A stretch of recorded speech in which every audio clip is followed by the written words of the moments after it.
तरीके से पेश किया जाता है कि जैसे कि अगर ये कानून लागू हो जाएगा तो इस देश में एक बवंडर साउट खड़ा हो जाएगा और तमाम लोगों के और खास तौर पे मुस्लिम समाज के लोगों को में ये डर बिठाया गया कि इन लोगों की नागरिकता खत्म हो जाएगी और इनको देश से बाहर भेज दिया जाएगा, जबकि ऐसा कोई भी प्रावधान अभी तक जो मेरी जानकारी, हालांकि ड्राफ्ट अभी सामने आएगा, सरकार ने इसकी घोषणा कर दी है, उसमें देखने कौन से प्रावधान है। लेकिन एक कुछ हजार लोगों को नागरिकता देने वाली बात, ऐसा नहीं है कि लाख लोगों को, लगभग 33,000 लोगों के आसपास का आंकड़ा है जिन लोगों को इसके जरिए नागरिकता दी जाएगी। लेकिन ठीक लोकसभा चुनाव के पहले सरकार ने इसकी घोषणा करके एक बड़ा राजनीतिक संदेश दिया है, क्योंकि जब सीए आया था और जिस तरीके से सरकार को घुटने टिका देने की कोशिश की गई थी, देश के अलग अलग शहरों में महीनों तक लोग सड़क जाम करके बैठे रहे और एक माहौल बना कि मोदी सरकार अल्पसंख्यक विरोधी है। तो अब खासतौर पर पश्चिम बंगाल, उत्तर पूर्वी जो राज्य है जहां बहुत ज्यादा घुसपैठ होता है, और अभी गृह मंत्री अमित शाह गए थे पश्चिम बंगाल, तो उन्होंने कहा था कि जो बांग्लादेशी और रोहिंग्याओं की घुसपैठ होती है वो स्टेट स्पॉन्सर्ड घुसपैठ है, उस पर लगाम लगाई जाएगी। तो इसके जरिए एक सरकार की ठोस नीति सामने आएगी कि जो भारत में ऐसे लोग आते हैं और फर्जी दस्तावेज बनाकर नागरिक बन जाते हैं, तो अब उसके लिए एक मूर्त रूप से कानून होगा जो किसको नागरिकता दी जाएगी और किसको नागरिकता नहीं दी जाएगी। खासतौर पर इससे प्रभावित बांग्लादेशी और रोहिंग्या अमली जामा इसके तहत पहनाया जाएगा। मोहित राज दूजवे भी हमारे साथ जुड़ गए हमारे से। मोहित, मैं आपसे समझना चाहूंगी, 2019 में केंद्र में मोदी सरकार ने नागरिकता कानून में संशोधन किया था, 5 साल गुजर चुके हैं, लेकिन बड़ा सवाल यही है कि आखिरकार इसकी जरूरत क्यों पड़ी?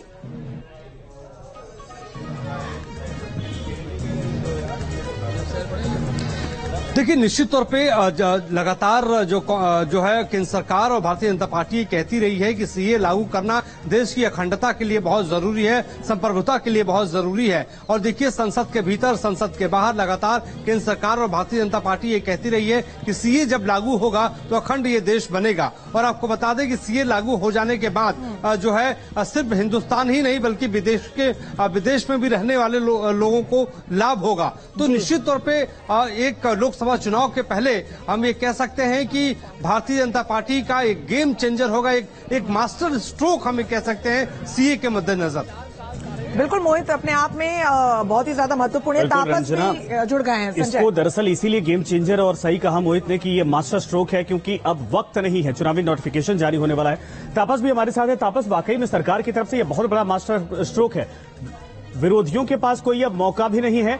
दूसरा, आपके पास आएंगे तापस, लेकिन उस दौरान जब सदन के भीतर गृह मंत्री ने क्या कुछ कहा था, जरा एक बार ये सुनिए। सीएए देश का कानून है, इसको कोई रोक नहीं सकता और हम सीएए को लागू कर रहेंगे। तो ये सदन के भीतर नहीं बल्कि रैली में कहा गया था, लेकिन सदन के भीतर भी संकेत था गृह मंत्री की तरफ से। वरिष्ठ पत्रकार एनके सिंह साहब इस वक्त मेरे साथ जुड़ गए हैं। एनके सिंह साहब, स्वागत है आपका। लेकिन बहुत बड़ी खबर इस वक्त है कि देश में सीएए लागू हो चुका है और बाकायदा सरकार की तरफ से नोटिफिकेशन इसका जारी कर दिया गया। जिस वक्त ये लागू किया गया है, कैसे आप देखते हैं, क्योंकि सरकार का दावा कि इससे बहुत कुछ परिवर्तन होगा, खास करके उन लोगों का जो देश के भीतर किसी तरीके से आ जाते हैं और देश का माहौल खराब करते हैं? देखिए, ये हम लोग शायद गलत नैरेटिव सेट कर रहे हैं कि इसे मास्टर स्ट्रोक है, अपोजिशन चुप हो जाएगा। ये प्योरली एडमिनिस्ट्रेटिव इंपरेटिव है, ये पॉलिसी डिसीजन है जो कि किसी भी गवर्नमेंट को लेना चाहिए।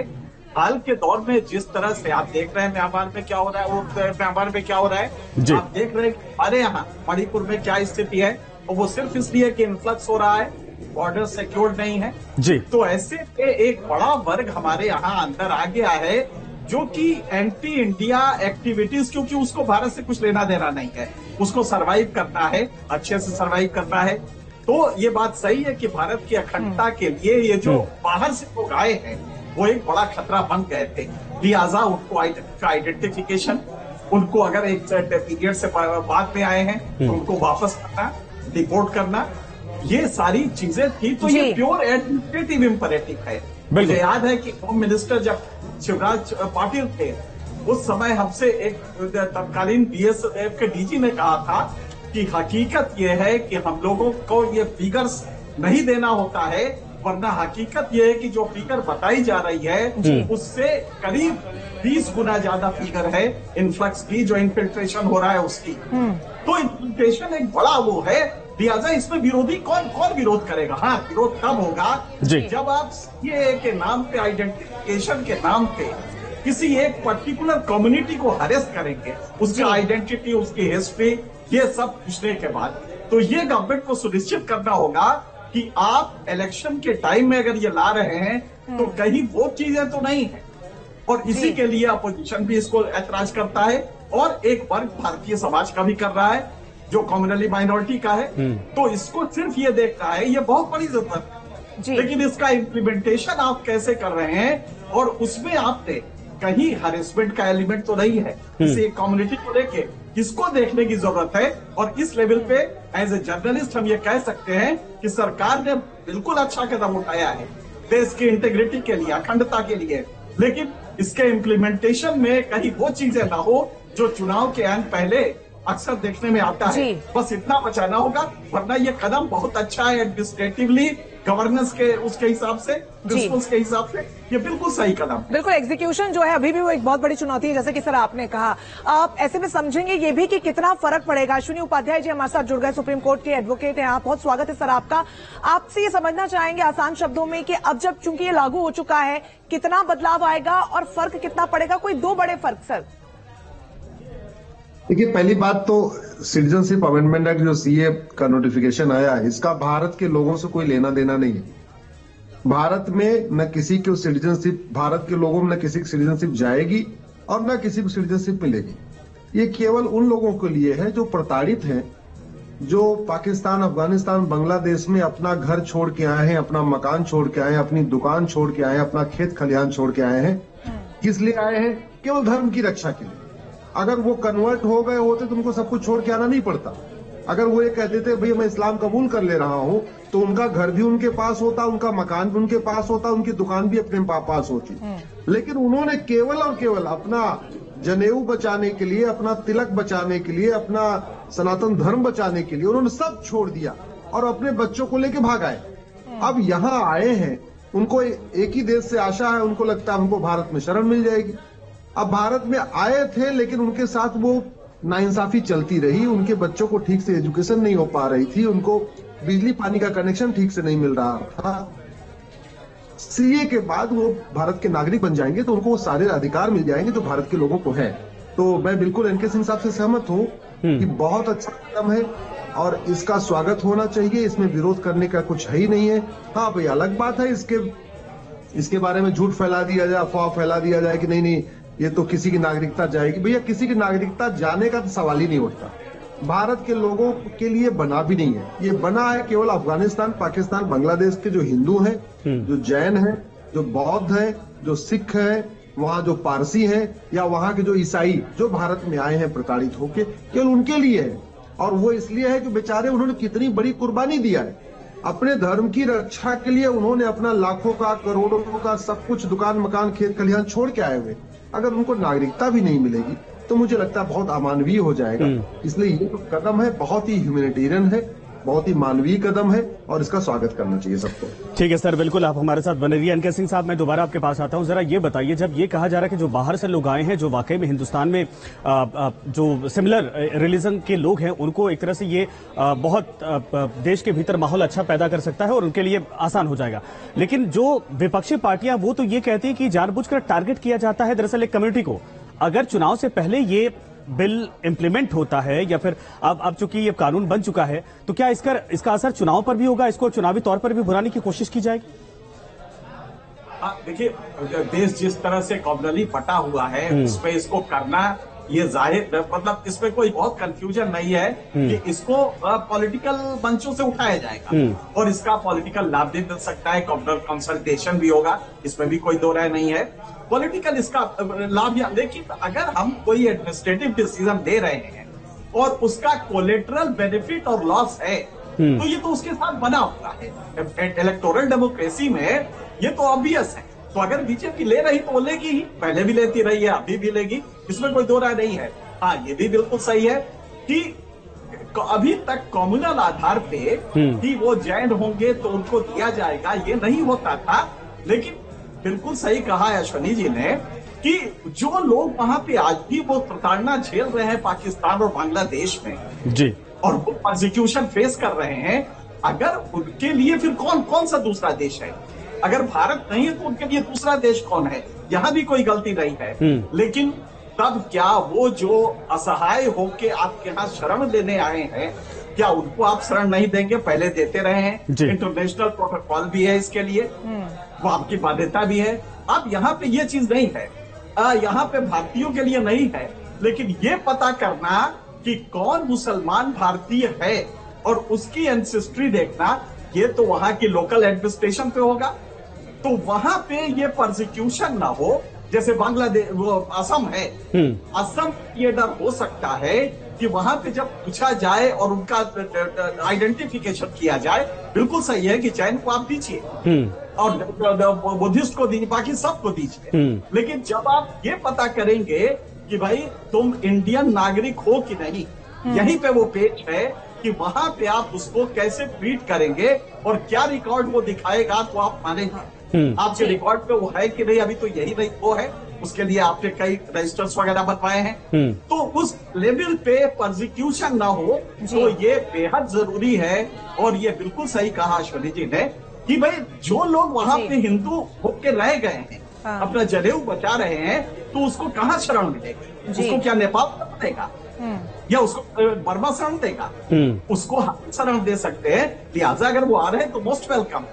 लेकिन उसके साथ जब इम्प्लीमेंटेशन करेंगे तो हर लॉजिक का एक होता है, इसको कहते हैं S&P doctrine, all cows are not animals but all animals are not cause.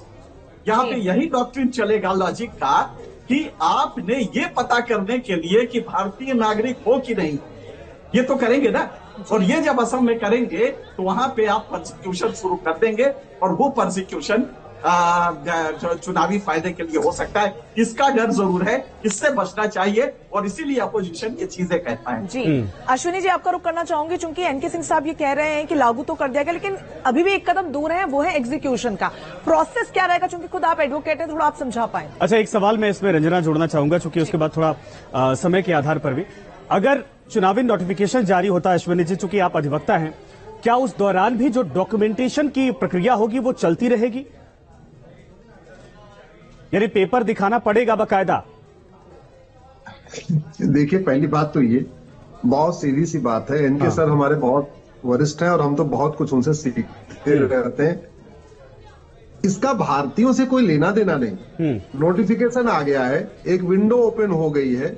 अब ये कहा जाएगा कि भैया आपको 5 साल हो चुके हैं भारत में, और यदि आप पाकिस्तान, अफगानिस्तान, बांग्लादेश से आए हैं, यदि आप हिंदू, जैन, बौद्ध, सिख, पारसी, ईसाई हैं और आपको 5 साल रहते हुए हो गया है, तो आप अपने डीएम के यहाँ जाइए, अप्लाई करिए, अपने डॉक्यूमेंट दिखा दीजिए, आपको सिटीजनशिप मिल जाएगी। ऐसा नहीं है कि ये भी इसमें एकदम ओपन है कि नहीं जितने लोग आए सबको सिटीजनशिप मिल जाएगी। उसमें भी कंडीशन दी हुई है, आप 5 साल रह चुके हैं तब आपको सिटीजनशिप मिलेगी। सामान्य व्यक्ति को जो सिटीजनशिप की कंडीशन है 10 साल। अब वो बेचारे चूंकि प्रताड़ित होके आए हैं तो उनके लिए 5 साल है, इससे 5 साल की उनको छूट है।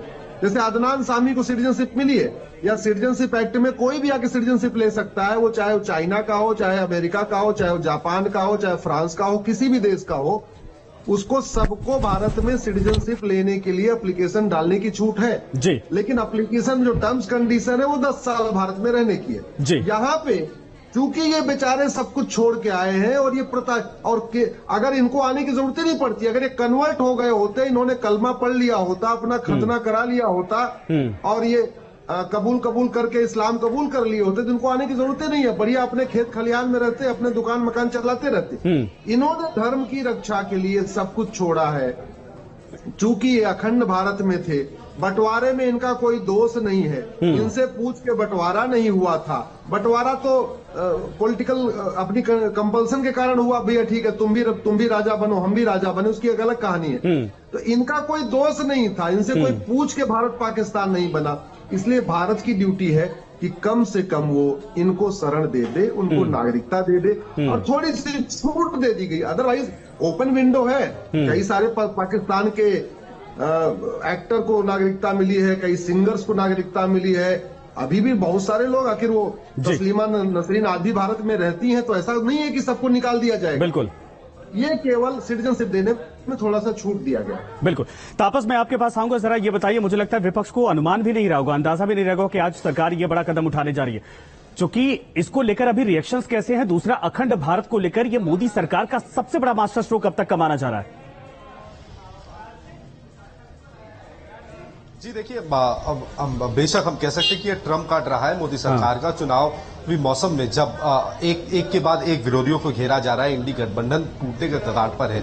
ममता बनर्जी ने थोड़ी देर पहले प्रेस कॉन्फ्रेंस करके बाकायदा ये नोटिफिकेशन जारी होने से पहले उन्होंने साफ कर दिया था कि अगर सीएए में किसी भी इंसान को डिप्राइव किया जाता है, उन्हें वंचित किया जाता है, तो वो उसके खिलाफ आवाज उठाएंगी। लेकिन अगर नैरेटिव देखे, एक नैरेटिव सेट हो रहा है विरोधियों की ओर से। ममता बनर्जी ने भी आज कहा है कि अगर ये सीएए एनआरसी का रास्ता खोल देता है और लोगों को आइडेंटिफाई करके देश के बाहर भेजा जाता है या डिटेंशन कैंप में भेजा जाता है, तो तृणमूल कांग्रेस एकजुट होकर सड़कों पर उतरेगी, इसका विरोध प्रदर्शन करेगी। ये नैरेटिव बहुत इंपॉर्टेंट है, क्योंकि देखिए, एक तो चुनावी मौसम है, दूसरा पोलराइजेशन पॉलिटिक्स, जो ध्रुवीकरण, बिल्कुल उसका भी लाभ कहीं ना कहीं विरोधी उठाने की कोशिश जरूर तापस, बिल्कुल बंगाल में इसका बहुत बड़ा असर होता दिखाई देगा, क्योंकि बंगाल के दौरे पर प्रधानमंत्री अभी थे और जाहिर सी बात है कि सबसे ज्यादा अगर कहीं पर चर्चा हुई थी तो बंगाल को लेकर ही हुई थी।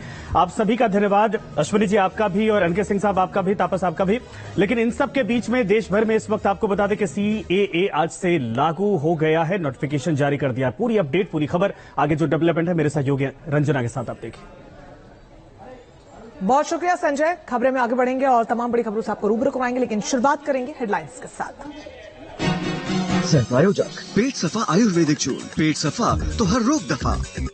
2 जॉली फैट गो कैप्सूल पैक पे Honey based Apple cider vinegar syrup free. Kidney fail, liver fail, NIMS hospital 88,589 88,589 और कोजी, ये नहीं तो कुछ नहीं। आज से देश भर में लागू हुआ सीएए। पाकिस्तान, बांग्लादेश, अफगानिस्तान से आए गैर मुसलमानों को मिलेगी नागरिकता। दिल्ली के कई इलाकों में बढ़ी सुरक्षा। अग्नि 5 के सफल परीक्षण पर पीएम मोदी ने वैज्ञानिकों को दी बधाई, कहा मिशन दिव्यास्त्र के लिए डीआरडीओ पर गर्व। चुनावी बॉन्ड पर एसबीआई को नहीं मिली मोहलत, सुप्रीम कोर्ट ने कल तक डेटा सौंपने का निर्देश दिया। चुनाव आयोग को 15 मार्च तक करना होगा अपलोड। बीजेपी की दूसरी लिस्ट पर थोड़ी देर में मंथन। बिहार, महाराष्ट्र, गुजरात और हिमाचल की सीटों पर होगा फैसला, पीएम मोदी होंगे शामिल। ज्ञानवापी की तरह मध्य प्रदेश में धार की भोजशाला का भी होगा एसआई सर्वे। मध्य प्रदेश हाईकोर्ट की इंदौर बेंच का आदेश।